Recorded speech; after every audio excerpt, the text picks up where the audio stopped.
తమ డిమాండ్లు పరిష్కరించాలంటూ రాజమండ్రిలో ఉపాధ్యాయులు రోడ్డెక్కారు. రాజమండ్రి కలెక్టరేట్ వద్ద ఉపాధ్యాయ సంఘాల సమాఖ్య ఫ్యాప్టో ఆధ్వర్యంలో నిరసన తెలిపారు. ఉపాధ్యాయులు మాట్లాడుతూ కూటమి ప్రభుత్వం పీఆర్సీ బకాయిలు, డీఏలు తమకు చెల్లించాల్సిన బకాయిల విషయంలో మాటలు చెబుతోంది తప్ప నిధులు విడుదల చేయడం లేదని ఆరోపించారు. తమ డిమాండ్లపై ప్రభుత్వం స్పష్టమైన ప్రకటన చేయకపోతే పెద్ద ఎత్తున ఉద్యమిస్తామని హెచ్చరించారు. దీనిపై మరింత సమాచారాన్ని రాజమండ్రి నుంచి మా ప్రతినిధి హరీష్ అందిస్తారు. తమ డిమాండ్ల సాధన కోసం ఉపాధ్యాయులు పోరుబాటు పట్టారు. అనేక డిమాండ్లు ఇప్పటికే ప్రభుత్వం ముందు ప్రతిపాదించడం జరిగింది. ఏ ఒక్కటి గడిచిన 10 నెలలు అమలు కాలేదు. దాంతో ఫ్యాక్టో ఆధ్వర్యంలో ఇప్పటికి మొత్తం అన్ని రకాల ఉపాధ్యాయ సంఘాలన్నీ కలిపి రాజమండ్రి కలెక్టరేట్ ముందు ఇప్పటికే ఆందోళన దిగారు. సార్ చెప్పండి, ఇప్పటి వరకు మీరు ఏం ప్రపోజల్స్ పెట్టారు? ప్రభుత్వం నుంచి ఇప్పటిదాకా మీరు మాట్లాడిన దాని మీద సానుకూల దృక్పథం ఏమైనా కనిపించిందా? ఇప్పుడు ఈ ఉద్యమం మొదలెట్టడానికి కారణం ఏంటి?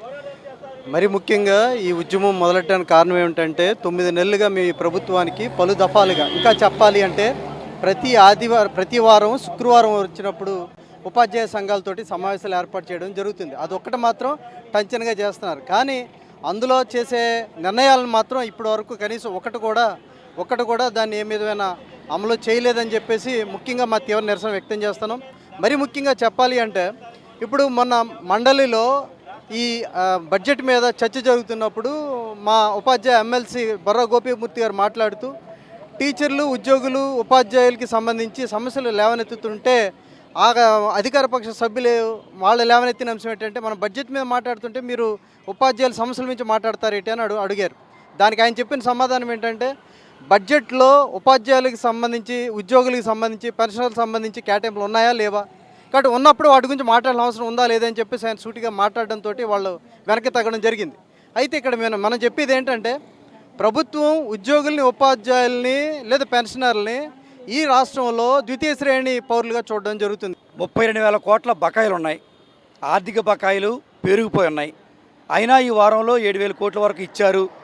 అందువల్ల మేము మనశ్శాంతిగా ఉండే పరిస్థితి లేదు. మా డబ్బే మాకు ఇచ్చారు తప్ప ప్రభుత్వం నుంచి రావాల్సింది ఏది ఇవ్వలేదు. మా పిఎఫ్లు, ఏపీజేఏలు అవన్నీ మేము దాచుకున్న డబ్బు. ప్రధానంగా ఏదైతే పీఆర్సీ బకాయిలు ఉన్నాయో వాటిని చెల్లించాలి.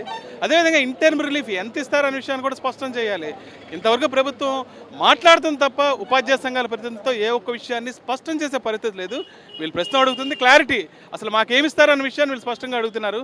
అది ప్రభుత్వం ప్రకటించినట్లయితే ఉద్యమం చేయాలా లేకపోతే ఏం చేయాలన్న విషయం మేమే నిర్ణయించుకుంటామన్న విషయాన్ని టీచర్లంతా ముక్త కంఠంతో చెప్తున్నారు.